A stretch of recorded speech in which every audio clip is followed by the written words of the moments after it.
Today I'll be doing a little bit of copy turning on a foot-powered treadle lathe. Copy turning is basically what you would do for, say, chair legs or table legs or something like that, where you have legs that have to be multiples of the same pattern. So what I've got here is, here's the original leg here, and as you can see, it's got a bead, and then a fillet, and then a cove, and then comes up into a shoulder, and then very subtly comes down to another shoulder, and then a bead at the foot. So, and then up here, this has about a 4-inch square section for mortise and tenon joinery, because this will be mortise and tenon into an apron. So, for copy turning, you need really to use the first turning as your master. You don't want to turn a second one and then use the second one as the copy or the pattern for your third, because you'll invariably carry on some small minor variations in the pattern and carry that through to your last one. And when you compare your last turning to your first one, there's going to be a big difference. So to avoid that, always turn to the first turning and use that as your master template. Here you can see I've got 3 done, and they're all pretty similar in terms of their uniformity of shape, size, dimensions.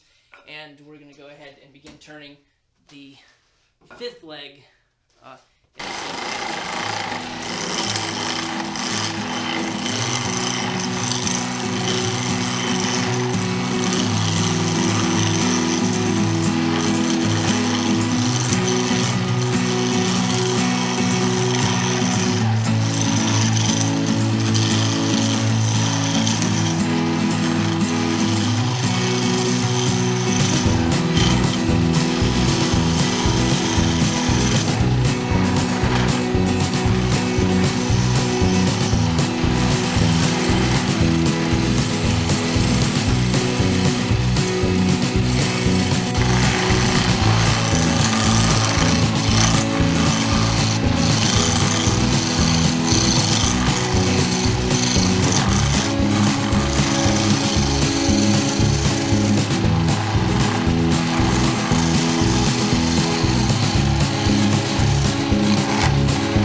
And once I've got it pretty round up to about the point where I think the shoulder is going to be, I'm going to go ahead and take the master template, which I have labeled number 1 here so I don't lose track of it.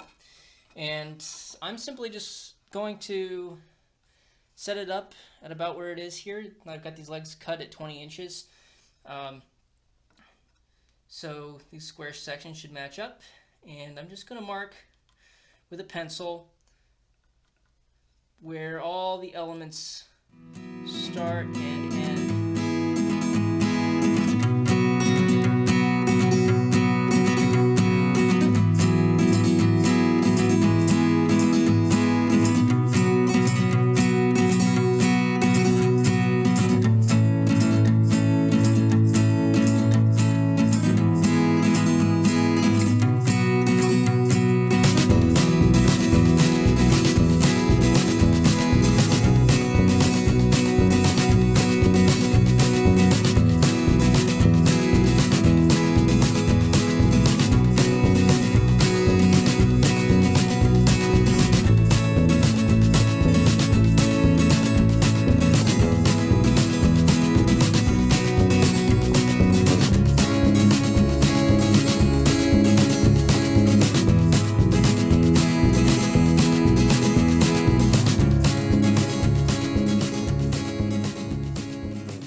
Very nice and round, and now we're ready to just do the finishing touches. Here I just, in this particular instance, just used 220 sandpaper, and then hand burnish it with shavings, which if you're a turner, you probably know that little trick already, and if not, it's been used for generations, ever since Bodgers in England were making Windsor chair legs.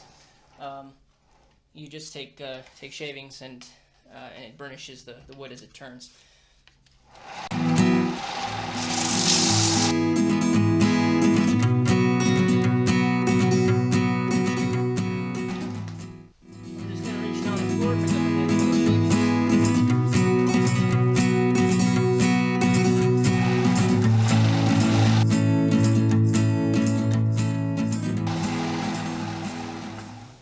And that'll leave a very lustrous, smooth surface that feels real good on the hands. So now that we've turned our leg, we can see how it matches up with the first one. And here we go.